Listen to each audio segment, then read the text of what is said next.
Bonjour à tous, bienvenue sur Mokonzi TV. Je m'appelle Kevin, heureux de vous retrouver sur notre chaîne. Nous sommes là pour décrypter la politique, l'économie et tous les éléments d'influence de pouvoir en République du Congo. Alors, pour cette vidéo, c'est notre édito du 27 avril 2026. On revient spécifiquement sur la composition du gouvernement de la République du Congo, donc suite aux élections présidentielles qui se sont tenues donc du 12 et 15 mars 2026. Denis Sassou Nguesso a été réélu. À sa succession, il brigue donc un 5e mandat. On va regarder un petit peu la composition de ce gouvernement parce que c'est très intéressant. Il y a beaucoup de choses qui ont changé. Il y a, des ministères qui ont de nouvelles appellations et puis surtout, on a aussi de nouveaux entrants, donc on va regarder ça tranquillement ensemble. Alors, on va commencer ici donc, avec un focus particulier donc sur, évidemment les membres du gouvernement. Donc évidemment, on va revenir sur le fait que, Anatole Coniné Makosso a été reconduit, en tant que Premier ministre, d'accord? Et voici le décret, donc le décret numéro, 2026-174 du 22 avril, 2026, portant nomination du premier ministre chef du gouvernement, d'accord? Donc monsieur Anatole Coniné Makosso est nommé Premier ministre chef du gouvernement. Donc ça, c'était en date donc du 22 avril 2026. Donc voilà qui est acté pour le Premier ministre. Et donc s'en est suivi évidemment, la nomination donc des membres du gouvernement. Alors il y a eu beaucoup de tractations, vous imaginez bien, puisque, dans, la liste et on va peut-être commencer par les éléments clés, les points clés de cette liste. Je vais juste sauter un de mes points ici. Alors, ce qu'il faut d'abord retenir dans cette liste, gouvernementale, c'est que nous avons 41 ministres, nous avons 11 entrants, dont 2 jeunes et quand je dis 2 jeunes, c'est qu'ils ont moins de 50 ans. Il y a eu 6 sorties, donc 6 ministres qui n'ont pas été reconduits, 4 ministres d'État, nous avons un vice-premier ministre, 2 ministres délégués, 8 femmes et donc 33 hommes, qui composent donc, ce gouvernement de 41 ministres. Alors on va regarder, ensemble le décret donc, qui établit donc, les différents ministres. Donc vous avez ici le vice-premier ministre, ministre chargé de la coordination des infrastructures de développement, et de l'aménagement du territoire, donc monsieur Jean-Jacques, Bouya. Vous avez donc ministre d'État, ministre à la présidence, chargé des affaires politiques, monsieur Pierre Aubat. Ministre d'État, ministre de la, construction, de l'urbanisme et de l'habitat, monsieur, Alphonse Claude Silou. Ministre d'État, ministre de la fonction publique, du travail et du dialogue social, monsieur Pierre Mabiala. 5e, donc ministre de la Défense nationale, monsieur Raymond Zéphirin Boulou. Ministre de l'Intérieur et de la décentralisation, monsieur Jean Olesongo Hondaye. Ministre de la Culture, des Arts, du Patrimoine national et de l'Industrie touristique, Jean-Claude Gakosso. Ministre des Sports, de la Jeunesse et de l'Éducation civique, monsieur Hugues Ngolondele. Ministre des Affaires étrangères, de la francophonie et des Congolais de l'étranger, monsieur Constant Serge Bounda. Ministre du Contrôle d'État, de la qualité du service public et de la lutte contre les antivaleurs, monsieur Noël Léonard Essongo. Ministre de l'Agriculture et de l'Élevage, monsieur Paul Valentin Gobo. Ministre des Finances, du Budget, du Portefeuille public, monsieur Christian Yoka. Ministre de l'Énergie et de l'Hydraulique, monsieur Bruno Jean-Richard Itoie. Ministre de la Communication, des Médias et porte-parole du gouvernement, monsieur Thierry Lézin Mungala. Ministre des Affaires foncières et du domaine public, monsieur Jean-Marc Tjister Tchikaya. Ministre de la Santé et de la Population, monsieur Jean Roser Ibarra. Ministre de l'Économie, du Plan et de la Statistique et de la Prospective, monsieur Ludovic Gatse. Ministre de l'Environnement, du Bassin du Congo et du Développement durable, madame Arlette Soudan-Nono. Ministre de l'Économie forestière, madame Rosalie Matondo. Ministre de la Sécurité sociale, de la Prévoyance sociale et de la Solidarité nationale, madame Ghislaine Ingrid Olga Ebuka Babakas. Ministre des Transports, de l'Aviation civile et de la Marine marchande, monsieur Josué Rodrigue Ngouenimba. Garde des Sceaux, ministre de la Justice, des Droits humains et de la promotion des peuples autochtones, monsieur Aimé Ange Wilfrid Bininga. Ministre du Commerce, des Approvisionnements et de la Consommation chargé de la ZLECAf, madame Jacqueline Lydia Micolo. Ministre de la Coopération et de la Promotion du partenariat public-privé, monsieur Denis Christel Sassou Nguesso. Ministre de la Pêche, de l'Économie fluviale et des voies navigables, monsieur Honoré Sailly. Ministre de la Recherche scientifique et de l'innovation technologique, monsieur Rigobert Mabundu.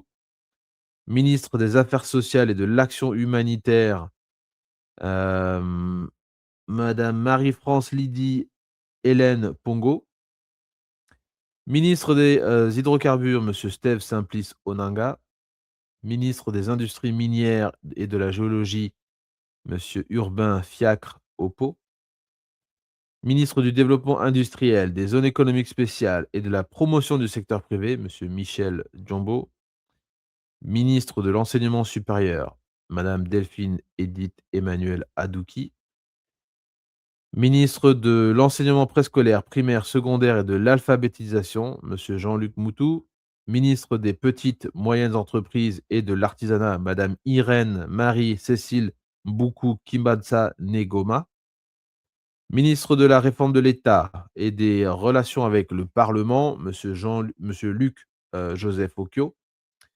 Ministre de la Promotion de la femme, de l'intégration de la femme au développement, du pacte social et de l'économie informelle, madame Inès Nefer-Berti Ingani, épouse Vumbo Yalo. Ministre de l'Assainissement urbain, du développement local et de l'entretien routier, Juste Désiré Mondélé.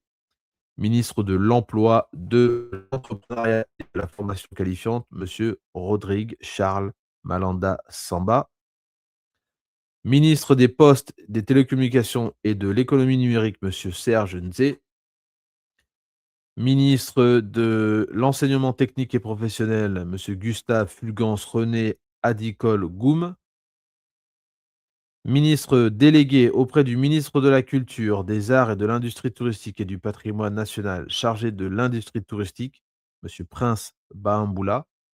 Et enfin, ministre délégué auprès du ministre des Sports, de la Jeunesse et de l'Éducation civique, chargé de la jeunesse et de l'éducation civique, monsieur Micrist Kaba Mboko. Voilà le décret donc que je viens de vous lire, qui porte nomination donc des ministres de la République du Congo pour ce gouvernement numéro 3 donc de monsieur Anatole Makosso, donc décret numéro 2026-175 du 23 avril 2026.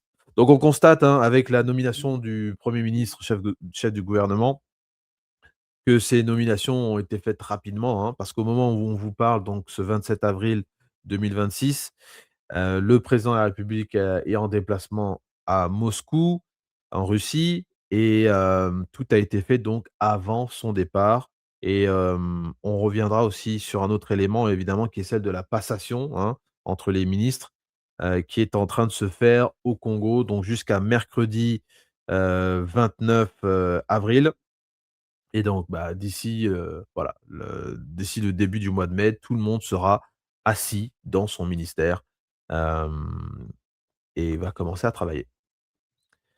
Alors, pour revenir à notre sommaire, donc on vous a parlé un petit peu des plans clés, on a revu les décrets donc de nomination, du gouvernement. Alors, moi j'ai mis quelques ministères à surveiller particulièrement, d'accord? Parce que je trouve que c'est des ministères qui, bon, peut-être ont des fonctions qui vont se recouper et parce que ce gouvernement a, des ministères qui ont, de nouvelles identités, si on peut dire appeler ça comme ça, il y aura certainement un travail législatif qui va devoir, être fait, notamment sur un certain nombre de ces ministères pour baliser, je dirais, leur rayon d'action et leur champ d'action. Et donc il y aura certainement un nombre, assez particulier de je pense de décrets ou de lois qui vont être votées, de lois organiques qui vont être votées. Alors, on va regarder ça dans les détails.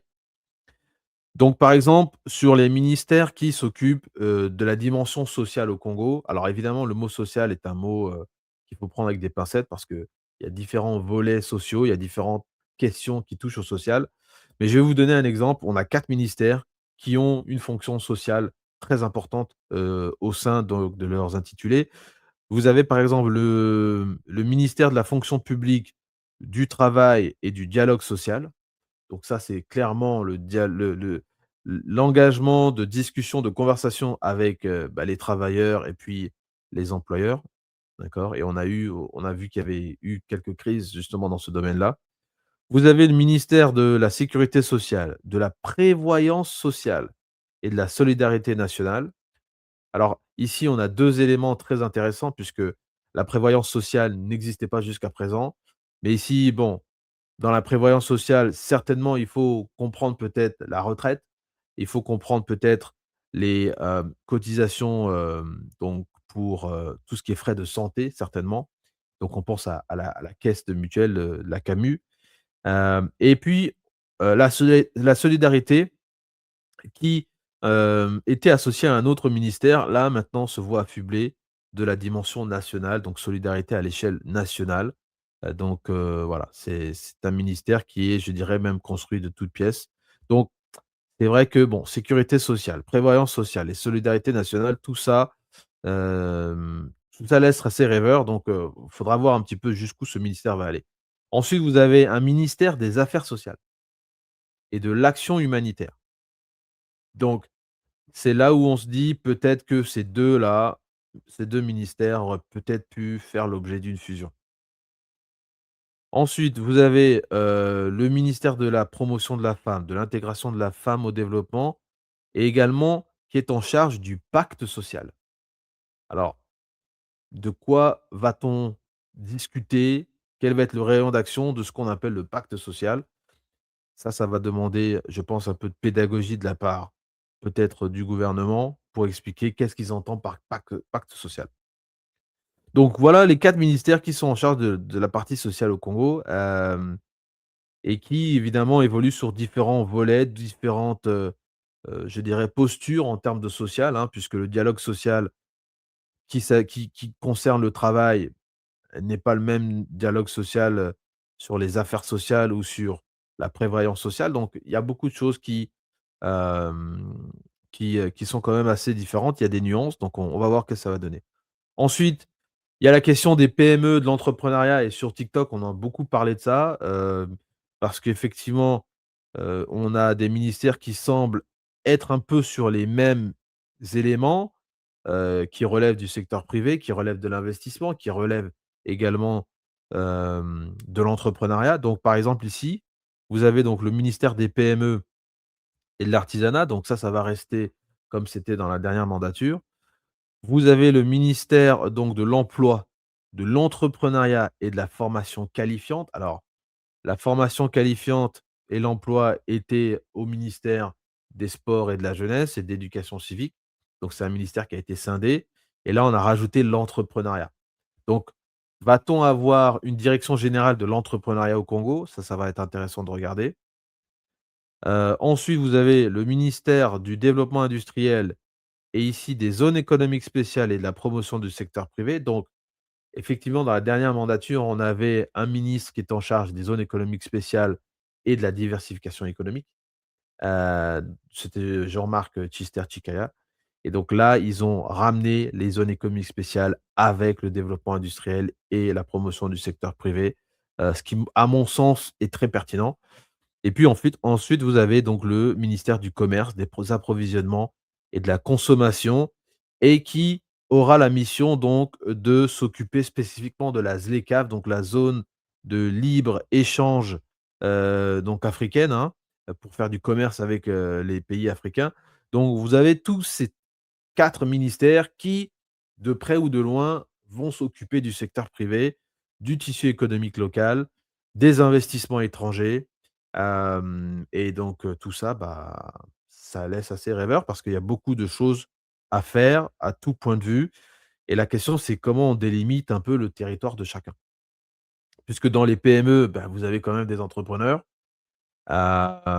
qui ont besoin de formation qualifiante effectivement. Les entrepreneurs sont aussi des artisans, donc bon, voilà un petit peu ce qu'il nous faudra regarder. Et même quelqu'un qui aurait une PME et qui voudrait se lancer dans l'industrie, dans la transformation particulière, bon, là aussi, hem, il y a peut-être quelque chose à faire pour le ministère du développement industriel. Bref, voilà un petit peu ce que j'allais vous proposer. Ensuite, on a sur la question autour du ministère du Travail, puisque bon, vous les êtes sans savoir que en République du Congo, il y a eu quand même un certain nombre de grèves, des, syndicats qui ont appelé à faire grève, donc il y a un vrai dialogue social qui est nécessaire, hem, d'entretenir et d'ouvrir, que ça soit pour les sociétés publiques, ou que ça soit pour des sociétés même privées. Il y a un vrai dialogue social à ouvrir et à entretenir. Donc ce sera la charge de monsieur Pierre Mabiala, pardon, ministre d'État, qui va s'occuper également de la fonction publique. Mais là aussi pareil, pourquoi n'avons-nous pas la question de l'emploi, ici, là-dedans, avec son intitulé? Vous avez par contre le ministère de l'emploi, de l'entrepreneuriat et de la formation qualifiante qui pour moi en réalité devrait faire un seul ministère. Franchement, je pense que vous enlevez l'entrepreneuriat, vous mettez formation qualifiante et emploi dans ce ministère d'État avec un ministre délégué en plus. Je pense que ça aurait fait beaucoup de sens et on aurait un gros ministère du travail, pour que, les questions autour du travail et du dialogue social puissent être vraiment, attaquées, je pense, avec un seul interlocuteur. Ça me semble être, important. On termine avec, bah, les ministères qui sont en charge, bah, du fonctionnement de l'État en réalité, hein. Donc vous avez le ministère du contrôle de l'État, de la qualité du service public et de la lutte contre les antivaleurs. Alors ça, c'est très nouveau, la lutte contre les antivaleurs, parce que le président de la République nous a expliqué dans la campagne qu'effectivement les personnes qui travaillent dans les adminis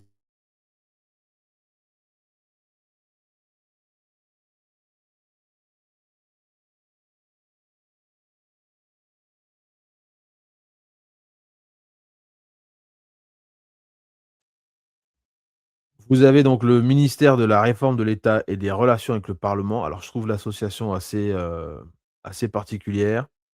Relations avec le Parlement. J'aurais plutôt mis les relations avec le Parlement au ministre Pierre Aubat, qui s'occupe des affaires politiques. Je pense que, le Parlement, les affaires politiques ont, pour moi, ont beaucoup plus de sens.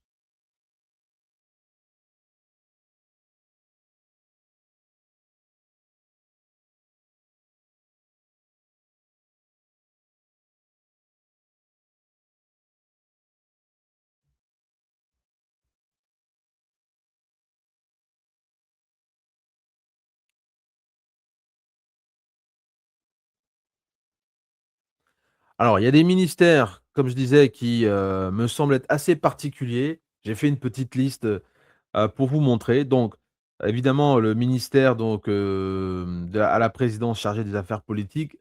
À mon sens, on va avoir certainement Pierre Aubat qui va, justement travailler sur des dossiers, je pense, très pointus, très, très importants, très sensibles aussi certainement. Peut-être ça va être, il va être chargé de missions de négociation avec certains partis politiques. Donc ça sera à voir. C'est mon analyse. Ensuite, ministère de la culture, des arts, du patrimoine national et de l'industrie touristique. Alors évidemment, moi j'aime bien qu'on mette patrimoine national. Si ça ne tenait qu'à moi, je renommerais donc tout ce ministère en tant que ministère du patrimoine culturel, ou patrimoine culturel national, pourquoi pas. Parce qu'évidemment, ça met en lumière le tourisme, la culture, les arts et cetera. Donc tout ce qui comporte notre patrimoine culturel. Donc voilà, c'est vrai que c'est un ministère qui est très souvent renommé, reformulé mais bon, l'essence est toujours la même, hein, c'est s'occuper de la culture, des arts et du tourisme. Ensuite, il y a le ministère de l'économie, du plan et de la statistique. Bon, jusque-là, c'était un ministère qui existait de cette manière-là, avec la notion de d'intégration sous-régionale. Mais là, ils ont enlevé et ils ont mis donc, la prospective, donc c'est aussi le ministère qui sera en charge de la prospective.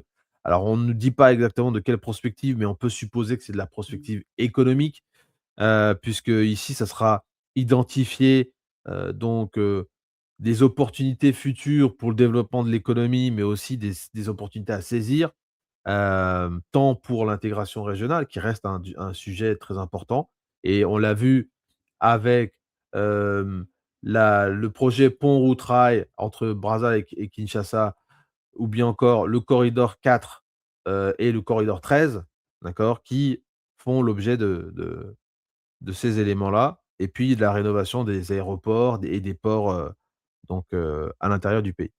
Ensuite, une fois n'est pas coutume, le ministère de la pêche, de l'économie fluviale et des voies navigables. Alors l'association est très atypique, je trouve et on a monsieur Honoré Sailly qui est donc membre de l'opposition, donc membre de l'UPADES, qui a accepté de servir le pays et ce sous la dernière mandature et donc le fait de mettre la pêche, l'économie fluviale et des voies navigables, je trouve que l'association est très pertinente.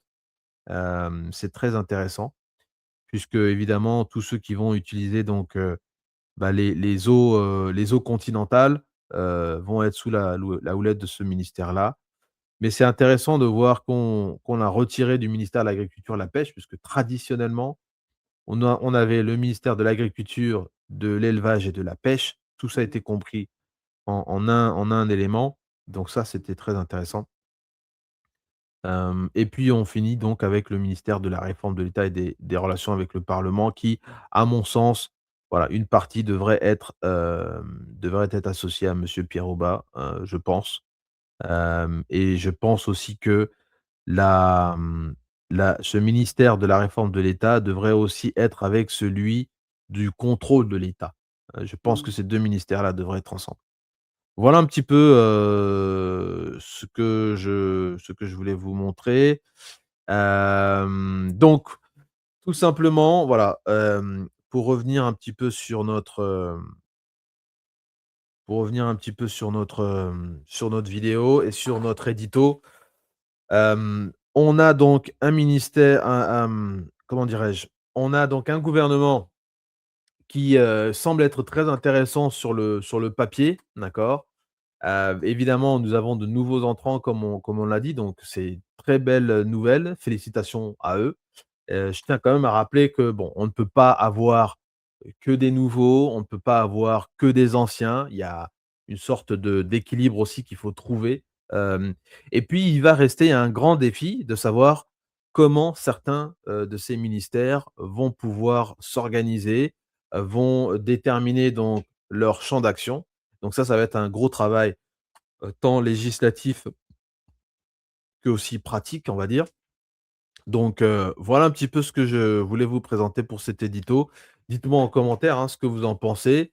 Je sais qu'on parle déjà beaucoup de ce gouvernement sur TikTok. On en a aussi, parlé. On va en continuer à faire, nos vidéos dessus, et s'intéresser donc, au voyage donc du président de la République en Russie, puisque de vrais dossiers, sont en train d'être, remis sur la table, hein, donc on prendra le temps de bien décortiquer tout ça.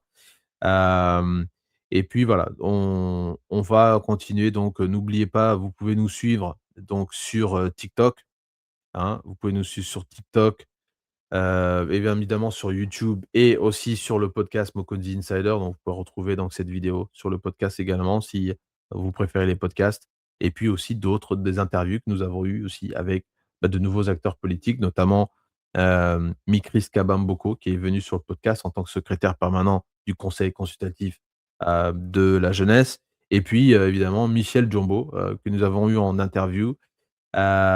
Pour donc, en tant que PDG donc, de CA Agri et puis, juste avant qu'il devienne en fait président d'Unicongo. Voilà un petit peu ce que j'allais vous dire pour cet édito. En tout cas merci et je vous dis à la prochaine.